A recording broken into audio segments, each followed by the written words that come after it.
Hai bro, kali ini aku bakal mengulas film Salawahan tahun 2024. Film Filipina ini menceritakan kisah seorang wanita yang hidupnya berantakan karena tak bisa menahan napas dengan sang adik ipar. Nah, gimana kisah lengkapnya? Langsung aja kita ceritain bro.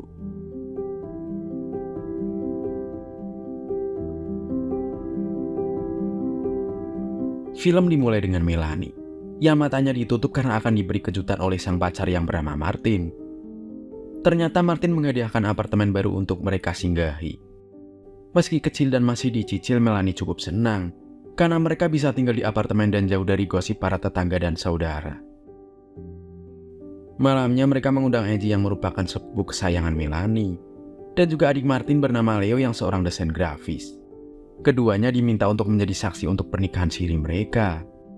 Martin lalu berlutut dan memberikan cincin kepada Melanie. Tentu Melanie setuju, dan mereka langsung melanjutkan acara dengan berfoto-foto bersama. But this time, Mel. Okay, 1, 2, 3, smile. Yes. Yeah, oh, hold it. Well, 1. Setelah Angie dan Leo pulang, momen paling yang dinanti Martin akhirnya datang. Melanie dan Martin mulai beradu mekanik dengan sangat beringas. Sepanjang malam keduanya benar-benar puas hingga lemas. Keesokan harinya para kurir datang untuk membawa kebutuhan rumah. Melanie ini adalah seorang pendekor handal. Meski begitu, Martin punya selera sendiri. Alhasil mereka berdebat cuma gara-gara posisi perabotan. Martin merupakan pengusaha gym yang cukup besar namun pengunjungnya masih sepi. Mungkin karena masih baru dan kurang melakukan promosi. Tak lama kemudian Leo pun datang. Di sini diketahui kalau ternyata modal membuat gym ini sebagian adalah investasi dari Leo. Bro, I just want to see the expansions that you made recently. Scene kemudian beralih kepada Melanie dan Angie yang sedang mencoba kasur baru. Angie mengajak Melanie untuk nongkrong di bar pinggir kota. Ternyata dulunya Melanie ini adalah wanita yang suka gonta-ganti pria, hanya untuk memuaskan sumur bor berbulunya yang keringetan. Tapi sejak berkomitmen dengan Martin, Melanie bertekad untuk berubah. Bahkan sampai menolak ajakan Angie untuk pergi minum di bar. Kaya huwag kang magiging BI ha. Malamnya kegiatan adu mekanik antara Melanie dan Martin kembali terjadi hingga pagi. Melanie lalu bangun dan segera membuatkan Martin minuman. Martin hanya minum sedikit karena sudah terlambat. Kemudian hari itu mereka habiskan dengan mengurus bisnis mereka masing-masing. Di parkiran sebelum pulang, Melanie diganggu oleh pria misterius. Pria itu mencoba mengingatkan Melanie tentang dirinya dulu. Belum juga ingat, semangka montong Melanie langsung dirembet-rembet dengan kasar. Namun pelecehan itu berakhir dengan singkat, karena para penjaga datang untuk menolong Melanie. Setelah makan malam, sebenarnya Melanie ingin cerita tentang kejadian tadi. Tapi sepertinya Martin sedang kelelahan.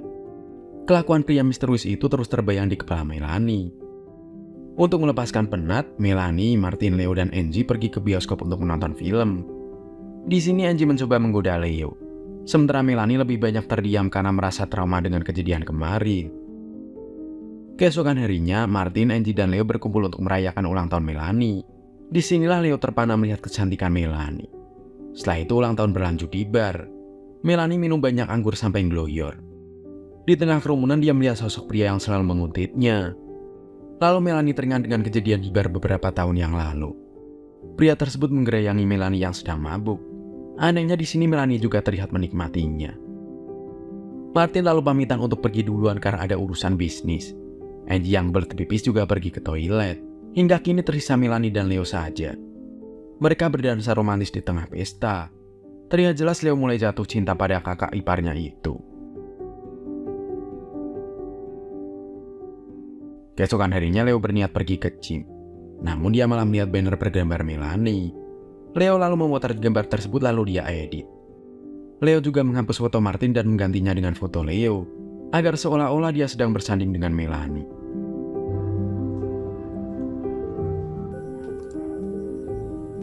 Di tempat lain, Melanie sedang menjawab telepon dari ibunya, yang meminta Melanie pulang karena akan ada pesta besar ulang tahun ayahnya. Namun di depan Martin, Melanie mengaku tak bisa hadir, karena malas beradu argumen dengan ayahnya yang selalu mendebatnya. Melanie sebenarnya ingin curhat kepada Martin, namun entah mengapa si Martin ini sangat cuek. Bahkan dia meninggalkan Melanie di meja makan sendirian. Uy, samahan mo na. Saat pergi ke tempat kerja bersama Angie, Melanie kembali bertemu dengan si penguntit. Kali ini mereka naik lift bareng. Disinilah Melanie teringat kalau dia pernah adu mekanik dengan si penguntit di dalam mobil.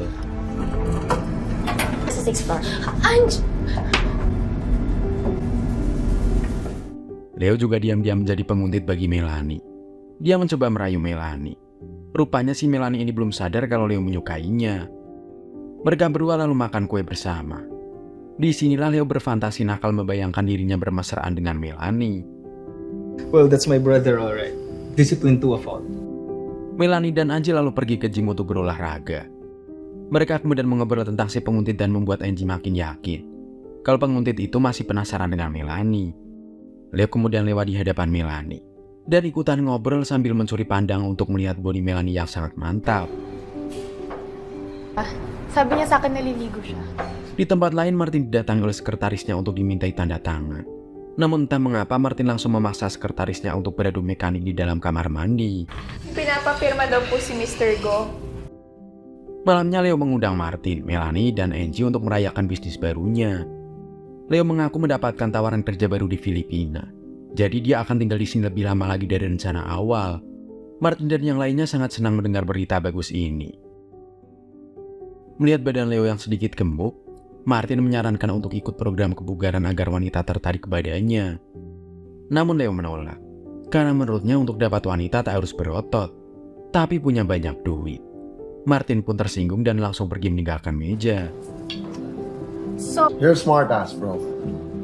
Hey bro, Sebelum tidur, Martin mengajak Melanie untuk beradu mekanik.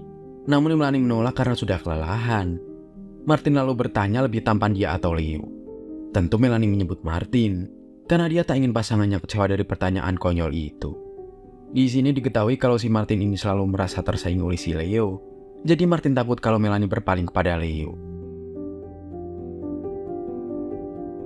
Malam berikutnya, Melanie, Martin, Leo, dan Angie pergi menonton bioskop bersama. Disinilah Leo kembali berfantasi kalau dia sedang emprut-emprutan dengan Melanie. Mereka lalu menghabiskan waktu bersama, mulai dari nge-gym sampai berenang. Meski romantis dengan pasangan masing-masing, namun Leo tetap mencuri-curi pandang pada Melanie. Pagi hari sebelum bekerja, Melanie dan Martin cekcok gara-gara telat menyiapkan sarapan. Martin lalu pergi ke toko bunga. Di sini dia bertemu dengan Leo yang katanya membeli bunga untuk almarhum sang ibu. Martin terlihat tak senang dan memanas-manasi Leo dengan kegiatan ranjang bersama Melanie. Bukannya pergi ke makam sang ibu, Leo justru pergi ke rumah Melanie dan memberinya bunga. Dia mengatakan rasa cintanya kepada Melanie. Melanie sangat kaget dengan pernyataan Leo itu. Dia juga senang karena mendapatkan bunga. Tak lama kemudian Martin juga datang memberikan bunga. Setelah itu mereka mandi bersama sambil beradu mekanik. Esoknya saat Martin pergi bekerja, Leo datang menemui Melanie dan memberikannya coklat. Leo lalu mencari kesempatan untuk memotret kegiatan melukis Melanie. Namun lama-kelamaan pendul petainya bereaksi. Adrenalinnya memuncak hingga Leo berani mendekati dan mencium Melanie. Sayang sekali kegiatan seru itu malah terganggu oleh panggilan telepon dari klien dekorasi. Saat di parkiran, seorang pria misterius kembali menghampiri Melanie. Tapi rupa-rupanya itu adalah Leo. Leo lalu mengajak Melanie ke belakang mobil dan menciumnya. Dari sinilah Melanie sadar kalau si Leo ini jatuh cinta padanya. Meski Leo menawarkan kehidupan yang penuh cinta, namun Melanie tak bisa menerimanya, karena dia sudah menjalin hubungan dengan Martin yang merupakan kakak dari si Leo.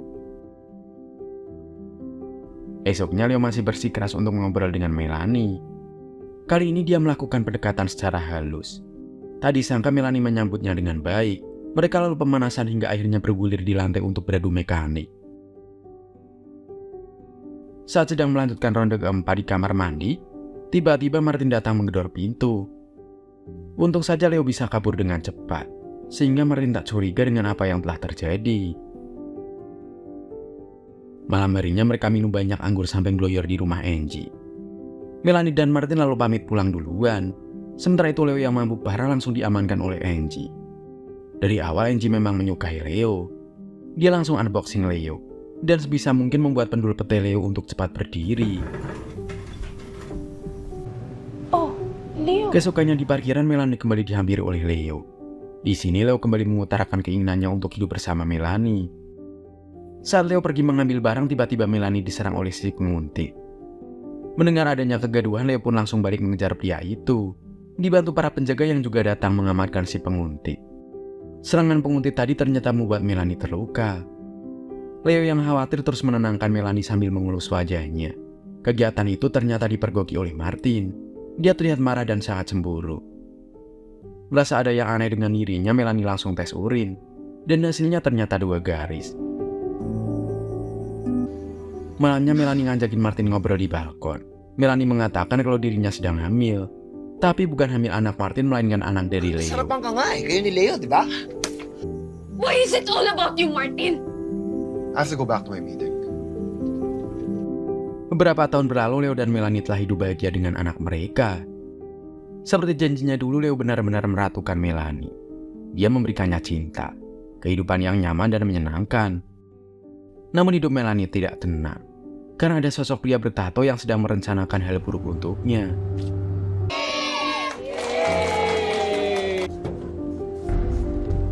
Hari-hari Melanie terus diikuti oleh pria bertato itu. Puncaknya ketika dia dan Leo sedang beradu mekanik, yang mana pria bertato itu nekat masuk ke rumah dan menembak Leo. Melanie juga dihabisi tanpa ampun dengan 2 tembakan sekaligus. Dan sosok pria bertato itu ternyata adalah Martin. Dia berhasil membalaskan dendam dan melenyapkan orang yang telah membuatnya kecewa. Sebagai penebus rasa bersalah, Martin pun mengambil anak Melanie dan akan mengurusnya sendirian. Tamat.